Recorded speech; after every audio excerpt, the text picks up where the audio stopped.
Start Me Up by the Rolling Stones. Now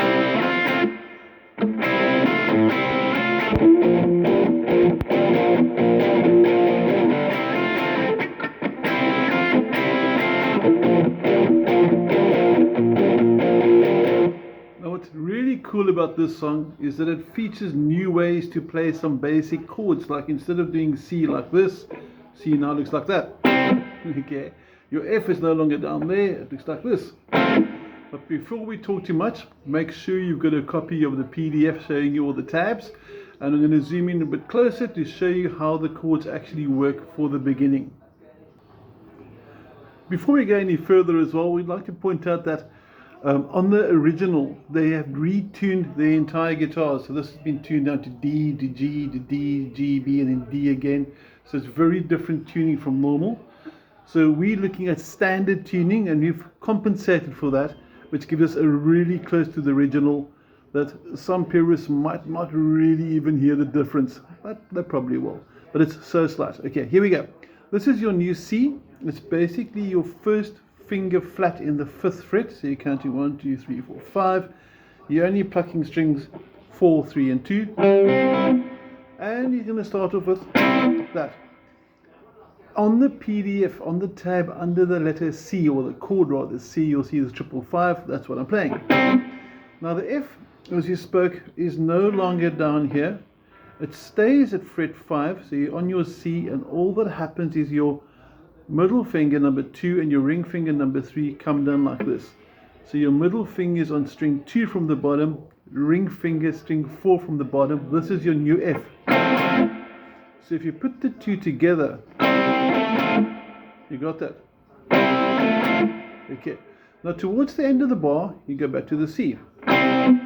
So far you're going to have, and then you go back to the F, the nice little offbeat onto the 555 again, and then back to the F again. So it's basically C and F the whole way through. So slow motion, 1 and 2 and 3 and 4. Now, what sounds pretty cool as well is you add a bit of a muted strum, like that. So check this out quickly. As you mentioned, strumming basically strings 4, 3, and 2. Now what sounds pretty cool is the muting I just spoke of. You can do this. So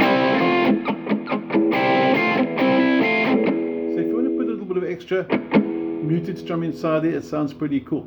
But before we elaborate on that, let's look at the next 2 bars with the variation around the B flat power chord.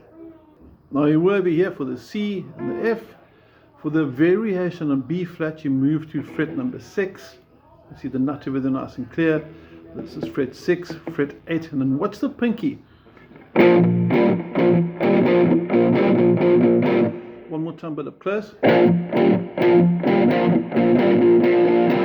So you're basically bringing the pinky into fret number 10. Don't lift the ring finger, so don't do this. That's unnecessary movement, creates noise, not very efficient. Try and keep your first and ring finger down, and also your first finger doesn't have to be perfectly flat. You can see he's not like this, he's not rigid like a bar chord, he's got a bit of an angle to it.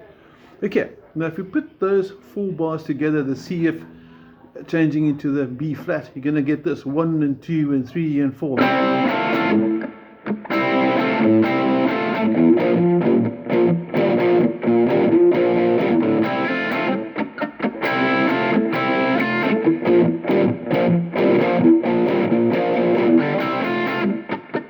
And you can hear that I'm putting inside in the background as well. That's not compulsory. It feels nice. If I'm jamming it by myself, it just gives a bit of extra rhythm to it. If I was playing in a band, I might want to keep it a bit tighter and have the rests a lot more pronounced. So if I was playing with a band, I might go. And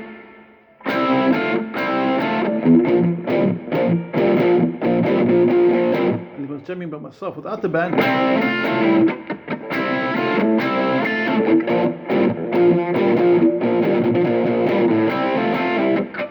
and I might even put little variations around that. Now, when he goes to the chorus, this is probably going to be one of the easiest choruses. He sings, "You make a grown man cry," and that's C, "You make a grown man cry." And you can sort of ad-lib on the rhythm as well. I've listened to the original and I've listened to Rolling Stones do it live on different takes. And there is a certain space or allowance for freestyling the rhythm a little bit, but it might be tempting to sort of go something like this.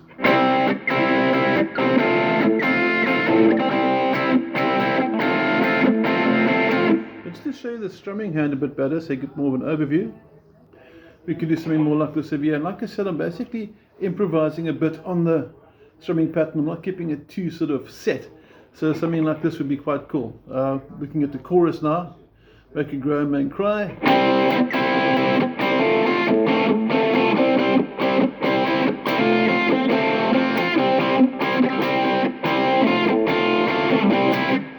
It's basically C and F, and then C holds in the C, and then after going back to that, next part is.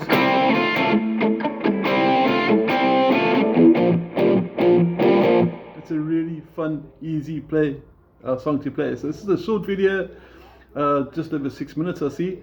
And yeah, hope you have fun with it. If there's any questions, please let me know. I'll be happy to answer you. And if you need a copy of the PDF, drop me one. And the lesson learned over here is you've got the new C sharp, which you could shift up to D like this. So these chords are movable. You can take C down to B over here, for example, fret 4. Everything is transposable as well. But that's a lesson for another day. Have a good week. Take care.